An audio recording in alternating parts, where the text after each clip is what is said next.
Let's talk now to Michael Bociurkiw, Global Affairs Analyst and former spokesman for the Organisation for Security and Cooperation in Europe.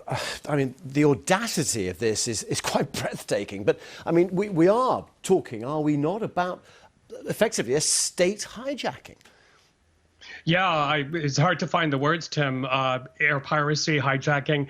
And look, you know, of course, EU leaders will be thinking up a response in the next few hours. But I think this needs to be a much broader international multi-stakeholder approach, because if this is allowed to happen, if Belarus is allowed to get away with this act of air piracy, what's to stop, for example, a Thai Airways flight off the coast of Taiwan in international waters, flying towards Thailand with Hong Kong dissidents who are suspected of breaking the national security law? Same thing there. So that's why a very robust, tough response is needed. And if I can put this out there, in terms of Belarus, I think what's needed right away, so they will get the message unequivocally, is to ban their flag carrier, Belavia, from EU skies at least, but also to ban overflight flights over Belarus, because don't forget also, there's also a risk now, but also countries like Belarus depend a lot on foreign currency from such overflight.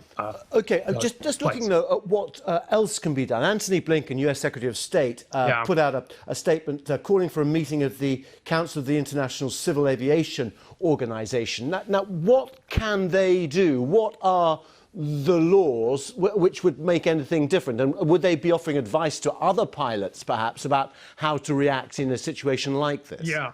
Yeah, well, respectively, you know, that's a lot of rhetoric to me.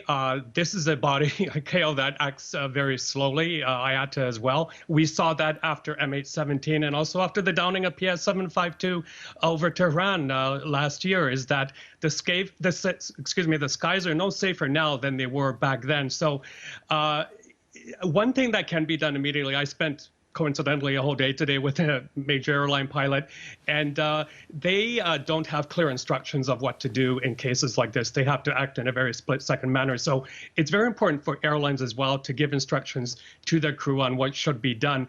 And by the way, I also learned today that countries which are overflowing, for example, in this case, usually don't have a flight manifest in their hands of who's in the airplane above the sky. So to me, that signals there must have been intelligence on the ground in Greece that alerted Belarus to the presence. Just on that point, one Russian MP described this operation as brilliant.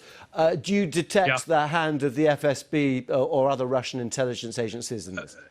Absolutely. It has their fingerprints all over it. In fact, Mr. Bociurkiw apparently said that he felt that he was under surveillance on the ground in Athens, that people were looking for him, looking at his documents. So we all know that Belarus right now and Mr. Lukashenko are basically a client state. They're very dependent on the Kremlin and on Russia. So they must have been involved, no question. OK, Michael Bociurkiw, great to speak to you. Thanks very much for joining us.